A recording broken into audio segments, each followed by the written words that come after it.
Tempe itu proses fermentasi gitu. Ya. Dan itu asalnya dari Indonesia. Tapi tempe bisa diaplikasi ke berbagai kacang-kacangan, biji-bijian gitu. Saya mulai sebenarnya tahun 2019 mungkin sebelum pandemi. Di Swedia kan banyak juga teman-teman ya, orang-orang Indonesia yang tinggal di sini dan Hmm. mencari tempe itu susah gitu. Halo teman-teman sekalian, berjumpa lagi dengan channel ini. Nama saya Sastra Wijaya dari Melbourne, Australia. Dalam seri lanjutan mengenai diaspora Indonesia di luar negeri, hari ini kita akan berbincang dengan Sensen Gustafsson di Swedia. Sensen ini punya bisnis ataupun sudah memulai bisnis tempe, pembuatan tempe, dan apa yang sudah dia lakukannya. Mari kita dengarkan perbincangan berikut ini. Terima kasih Sensen. Baru-baru ini dapat penghargaan. Saya lihat di Iya, Facebook itu. Bisa diceritakan apa yang terjadi? penghargaan ini untuk kedua kalinya sebenarnya. Penghargaan yang sama kita terima 2002 tahun 2022 waktu itu. Eh, jadi di Stockholm, ibu kotanya Swedia, ada satu organisasi kerjasama antara Uni Eropa dan pemerintah provinsi ya, provinsi di Stockholm mengadakan semacam lomba makanan inovatif. Jadi lomba ini dikhususkan untuk produk-produk yang dibuat dengan dengan bahan dasar dari Swedia lokal. Jadi Hmm. jadi semua produk yang ikut itu harus dengan bahan lokal. Nah, waktu itu tahun 2022 kita ikut lomba ini karena kita diajak waktu itu oleh penyelenggaranya. Karena mereka sering mengikuti perkembangan Instagram saya. Waktu itu saya baru sekali, baru 2 tahun mungkin merintis membuat tempe di Swedia. Jadi waktu itu mereka melihat produk ini menarik dan mereka mengontak saya menanyakan apakah saya mau ikut lomba membuat makanan dari tempe. Tapi syaratnya saya tidak boleh pakai kedelai waktu itu karena Hmm. kedelai tidak diproduksi di Swedia. Hmm. Dari situ saya mulai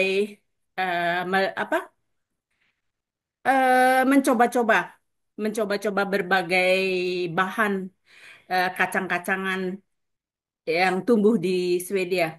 Akhirnya tahun 2022 itu kita mengeluarkan produk tempe chips, eh, keripik tempe, tapi tidak dibuat dengan kedelai. Tapi saya buat dengan tiga bahan kacang-kacangan.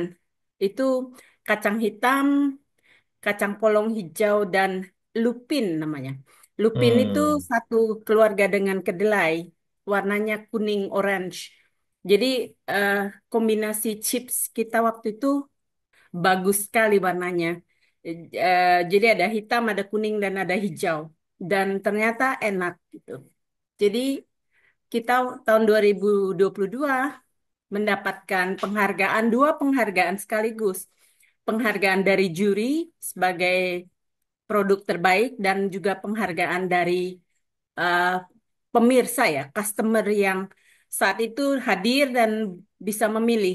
Jadi acara ini disiarkan secara terbuka di YouTube. Jadi semua orang bisa vote, bisa memilih. Dan 2024 penghargaannya sama juga dengan Iya, penyelenggara yang sama. iya. Jadi 2023 saya tidak ikut di acara ini, tapi saya ikut tahun 2023 kita juga mendapatkan penghargaan untuk produk tempe chips dari Fava Bean yang saya produksi. Nah, ini saya ikut lomba eh, Swedish Artisan gitu loh, Mas, Championship eh, Hmm. untuk makanan dari pengusaha kecil. Jadi waktu itu saya dapat penghargaan perunggu. Tidak ada yang dapat emas, tapi dapat perunggu untuk kategori makanan inovasi. Kemudian tahun ini saya pikir saya tidak mau ikut, tapi kemudian saya lihat saya perlu mengapa ya, meng, mempopulerkan tempe lebih jauh. Ya. Jadi saya pilih untuk membuat produk tempe segar dan ini juga Hmm. dari faba bean. Saya kombinasi dengan rose hip. Kalau orang Indonesia saya nggak tahu itu bunga mawar Ya. apa biji bunga mawar Ya. yang saya kombinasikan di sini. Dan kita mendapatkan penghargaan yang sama, dua penghargaan sekaligus juga penghargaan sebagai produk terbaik dan penghargaan untuk pilihan pemilihan publik, pilihan publik. Jadi ini bukan tempe biasa seperti yang dikenal orang di Indonesia. Cuma Tidak, proses sama seperti buat tempe, cuma bahannya bukan kedelai. iya, karena di Swedia saat ini sangat hangat apa ya, orang concern sekali dengan klimat, dengan perubahan iklim. Ya. Jadi semua produk diharapkan kita bisa memproduksi produk buatan berbahan lokal. Hmm. Jadi tetap tempe, tapi dengan bahan kacang-kacang yang lain. Itu yang bisa dikatakan inovasinya di situ gitu. Jadi kita menggunakan tempe tempe itu proses fermentasi gitu. Ya. Dan itu asalnya dari Indonesia. Tapi tempe bisa diaplikasi ke berbagai kacang-kacangan, lins, dan banyak lagi gitu. Jadi biji-bijian gitu. Dari mana Sensen dulunya berpikir mengenai tempe dan ketika di Swedia kemudian berpikir bahwa ini bisa juga kemudian jadi bisnis, jadi katakanlah kegiatan gitu. Saya mulai sebenarnya tahun 2019 mungkin sebelum pandemi. Di Swedia kan banyak juga teman-teman ya, orang-orang Indonesia yang tinggal di sini dan Hmm. mencari tempe itu susah gitu.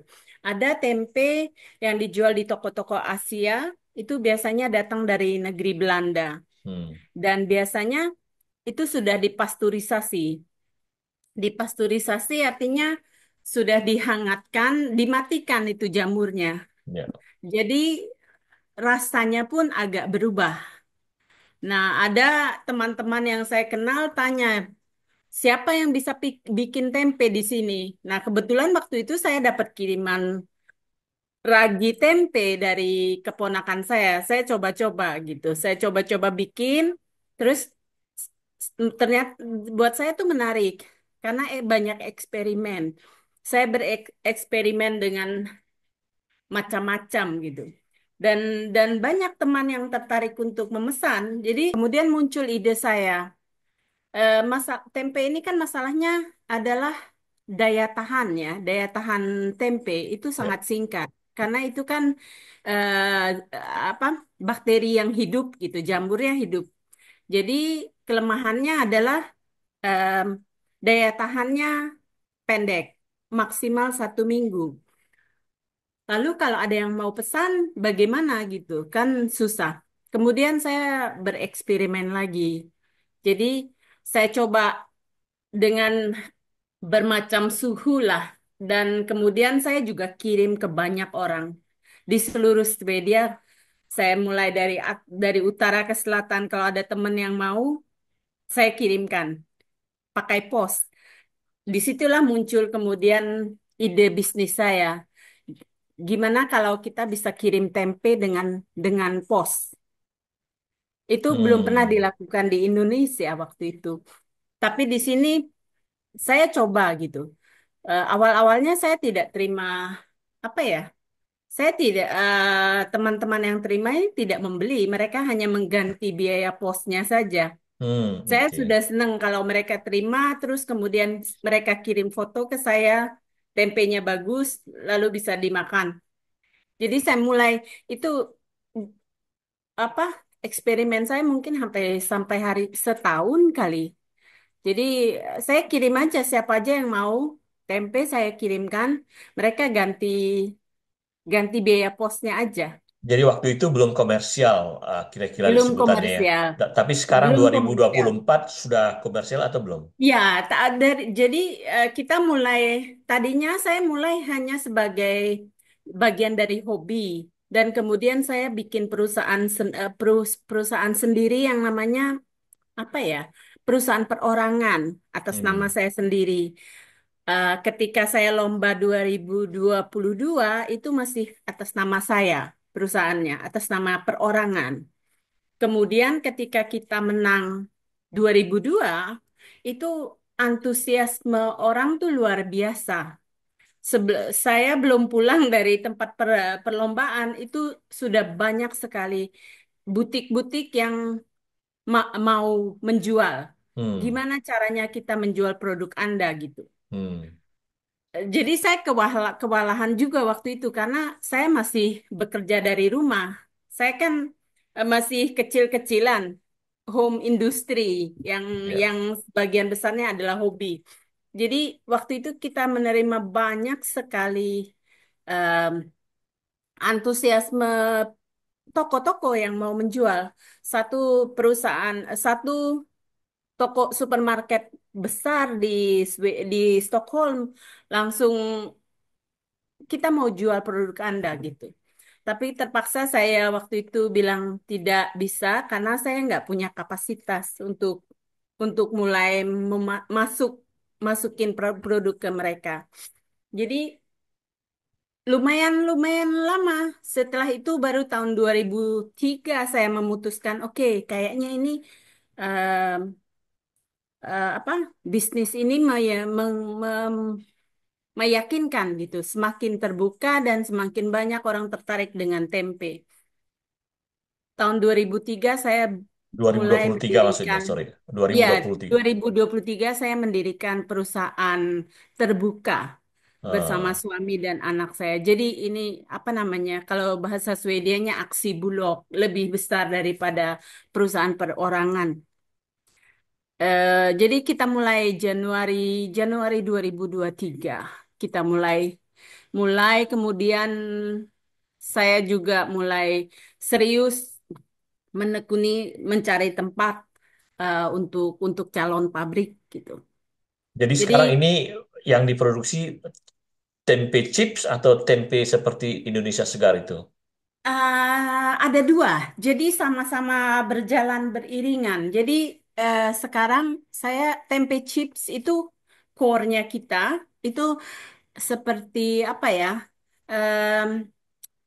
Dutanya kita lah untuk mengenalkan tempe di Swedia itu lewat tempe chips. Hmm. Karena kalau kita menjual tempe yang kurang dikenal di Swedia, orang agak sungkan kalau kita mau menawarkan untuk mencoba. Itu masih banyak orang-orang yang ah eh, enggak deh gitu. Tapi kalau kita tawarkan chips, satu potong, dua potong, itu nggak ada yang nolak gitu. Dan seiring dengan itu penjualan pun kita mulai penjualan ke toko-toko. Saya memutuskan waktu itu saya mulai dengan toko-toko kecil yang yang premium, toko-toko yang agak eksklusif. Karena harga tempe chip saya termasuk yang tidak bisa dibandingkan dengan harga chipsnya kentang, Ya, misalnya keripik kentang, ya. karena prosesnya beda dan dan ya ini eksklusif dan chips ini bagus gitu, bagus dari semua aspek deh. Secara view fisik itu bagus, warna-warni dan enak gitu. Jadi sampai sampai setahun kemudian sejak kita menang dari lomba itu sudah ada 40 toko yang menjual produk kita. Dan Wow. toko-toko ini semuanya mereka yang datang ke saya. Bisa nggak kita jual produk kamu? Jadi Jadi saya belum sempat menjual. dan chips ini memang juga tahan lama ya dibandingkan tempe tadi kan sehingga kemudian Iya, bisa dipajang di enam toko lebih lama. krisis 6 bulan dan lebih gampang. Jadi itu bisa masuk ke semua segmen konsumen dari mulai anak-anak sampai orang tua gitu. Nah, kemudian beriringan dengan itu, saya juga memproduksi tempe. Hmm. Jadi tempe saya bisa macam-macam. Itu ini termasuk apa ya, custom made gitu. Eh, ada restoran yang mau tempe kedelai kita buat, tapi ada juga salah satu restoran Indonesia di Stockholm yang namanya Warung. Sayangnya mereka tutup akhir tahun ini. Mereka maunya bukan tempe kedelai, tapi mereka mau tempe terbuat dari kacang hitam dan kacang putih yang Hmm. saya bikin. Jadi jadi saya membuka kemungkinan custom made. eh, Kalian maunya apa gitu? Saya bikin. Mulai dari kacang polong, dari kacang-kacang kacang biasa atau kacang kedelai. Jadi saya terbuka.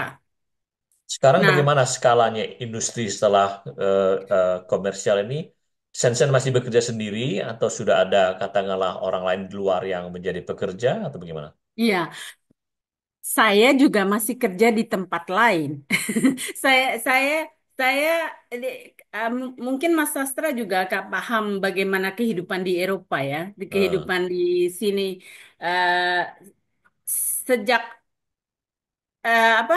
Sejak saya mulai usaha, saya bekerja sebagai, kalau bahasa Swedianya itu uh, personlig asisten.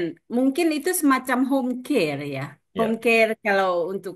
Jadi saya kerja di perusahaan kesehatan Hmm. di mana saya eh, apa?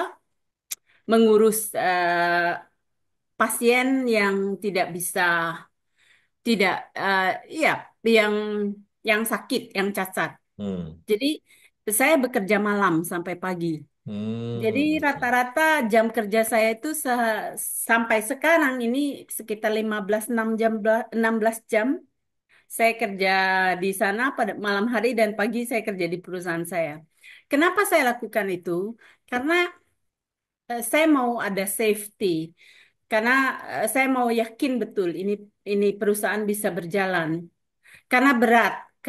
Karena saya membuat perusahaan ini dari ketika pandemi dan krisis ekonomi di Swedia.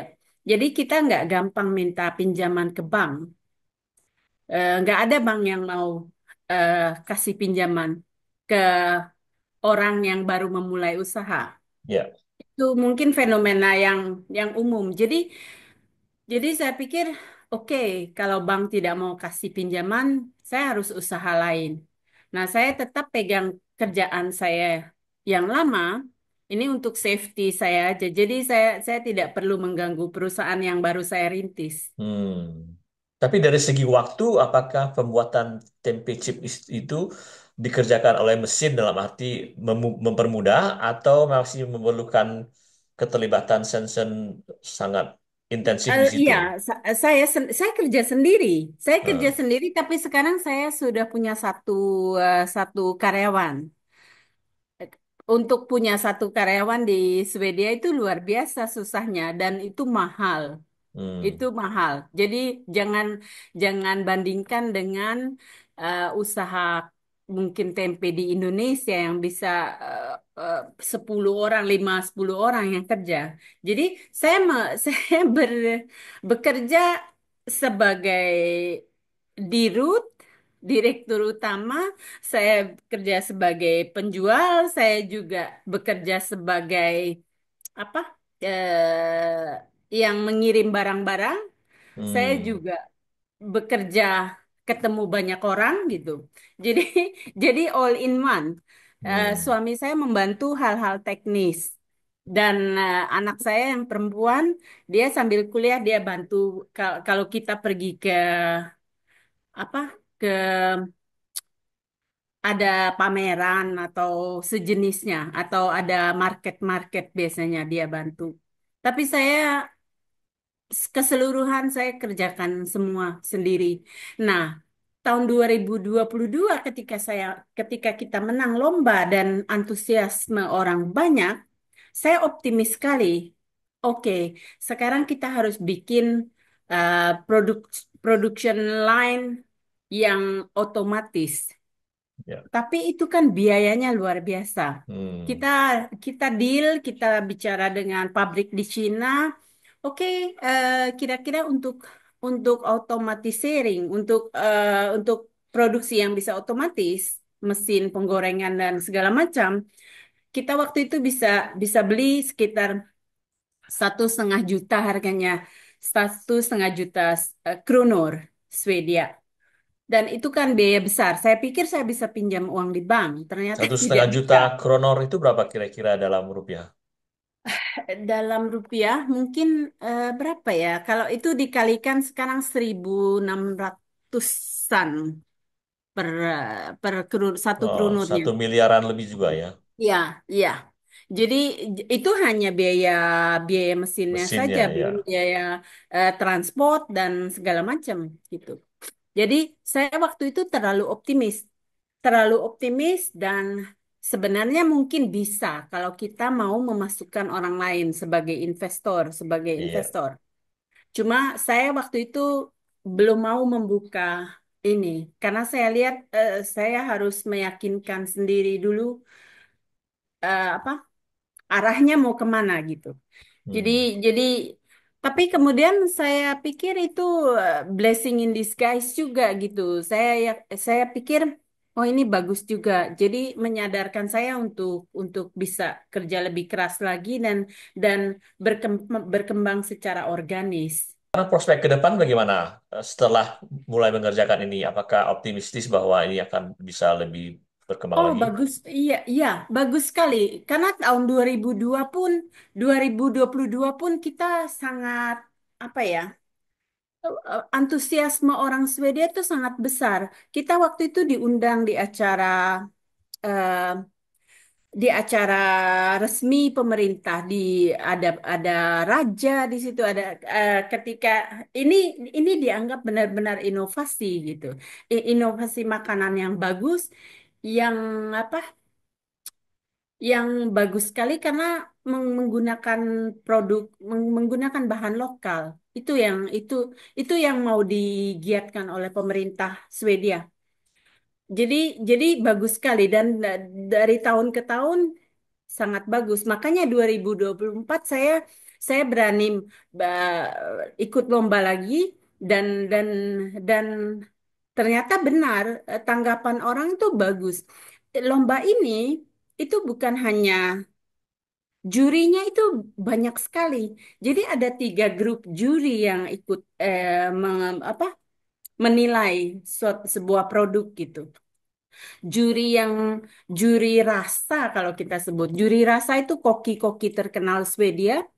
Jadi satu grup tuh ada lima, lima orang Hmm. eminent lah, 5 orang terkenal, lima dari mulai koki, ahli minuman dan macam-macam itu. Kemudian ada juri pasar itu orang-orang bos-bosnya toko-toko besar Hmm. gitu. Dan kemudian ada sustainability, apa ya nama berkelangsungan ya, juri Ya. berkelangsungan itu melihat prospeknya. Ini bagus nggak buat klimat, buat lingkungan dan macam-macam. Jadi jadi lomba ini bukan hanya sekedar 1 2 orang memilih gitu, tapi memang di, di, dilihat dari detail gitu. Kalau kita bicara mengenai tempe, Indonesia selalu bicara tempe asal dari Indonesia. Kemudian sekarang ketika Sensen ada di Swedia memperkenalkan tempe, apakah orang otomatis kenal bahwa tempe itu dari Indonesia? Agak susah di Swedia itu kalau dibanding negara-negara Eropa lain, Swedia itu agak ketinggalan di dalam hal tempe. Hmm. Mungkin kalau kita melihat tuh yang paling paling lama ya Belanda. Itu Ya. karena mungkin sejarah kita. Kemudian Jerman, kemudian Inggris mungkin. Dan kita lebih tertinggal daripada Denmark di sini. Padahal tempe itu termasuk makanan paling bagus. Ini makanan the future food kata orang, makanan masa depan. Karena kita menggunakan biji-bijian dan kacang-kacangan. Ya. Itu benar. Jadi di Swedia itu agak agak susah. Jadi Ada orang-orang yang mungkin vegans, vegetarian, mereka tahu tempe apa. Tapi Hmm. orang-orang umum tidak banyak. Cuma jangan lupa di Swedia sebenarnya tempe itu sudah diproduksi. Ada dua perusahaan yang memproduksi tempe, tapi yaitu bukan dengan kedelai. Dan sayangnya dua perusahaan ini akhir tahun kemarin akhirnya eh, bangkrut kita bilang Hmm. karena obsesinya terlalu tinggi waktu itu. Dan ada satu yang lumayan besar yang namanya perusahaan Barta namanya. Dia membuat tempe dari kacang polong, tapi kacang polongnya itu sudah dikecambah ya, ditumbuhin dulu gitu. Hmm. Baru dibikin tempe. Orang Indonesia mungkin nggak tahu ini, tapi di sini termasuk maju yang begitu-begitu gitu. Kita Perusahaan bilang ini bukan orang Indonesia yang punya, orang bukan Swedia. orang Indonesia, itu orang Swedia Hmm. yang punya.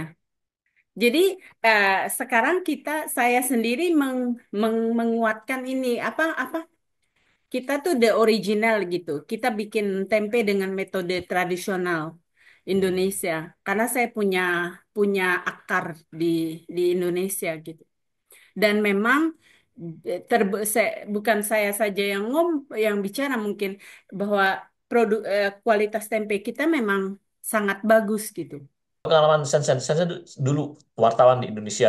Apakah dulu punya memang sebelumnya punya pengalaman buat tempe ketika di Indonesia atau ini sama sekali tidak ada tiba-tiba sampai di Swedia kemudian berpikir Iya. ini cara yang bagus. Tidak ada, saya nggak punya pengalaman bikin tempe dan makan tempe pun mungkin baru mulai saat saat ya waktu kerja ya sama-sama teman mungkin sore-sore kita makan tempe goreng atau apa. Tapi eh, apa passion saya dalam hal makanan sudah ada sejak kecil. Walaupun saya nggak masak di rumah, cuma waktu saya kerja di forum dulu saya punya satu kantin, saya meng-hire orang gitu dan kita menyiapkan makan siang buat buat orang-orang di kantor dan orang-orang di sekitaran situ. Jadi Oh. yang dalam hal makanan saya memang tertarik dan saya suka eksperimen itu. Di rumah pun sampai sekarang saya masih eksperimen. Jadi anak-anak saya tuh biasanya nggak terlalu peduli lagi kalau dia lihat ada satu satu potong tempe di pojok di dapur atau di mana gitu yang saya biarkan gitu. Karena saya ingin melihat dampaknya gitu. Jadi buat saya ini eh saya suka bereksperimen gitu. Jadi tempe itu mulai mulai saya bikin ya sejak mm, katakan 2019 lah, belum lama. Tapi saya orang yang serius. Kalau saya mengerjakan sesuatu dan saya suka gitu, saya serius. Jadi sekarang Saya tekunin. kira-kira ke depan ini akan menjadi salah satu konsentrasi utama lah dalam soal makanan bagi Sensen ya. Oh ya, ini di Eropa dan di Swedia, tempe itu benar-benar bisa disebut makanan masa depan. Jadi makanan yang memang pemerintah pun resmi beberapa tahun belakangan ini mengkampanyekan orang harus banyak makan kacang-kacangan. Jadi maka daging itu sudah harus menjadi apa ya prioritas kedua gitu. Prioritas pertama protein itu adalah protein nabati. Jadi itu dan tempe dari banyak studi itu adalah produk terbaiknya kacang-kacangan dan biji-bijian karena sudah fermentasi. Jadi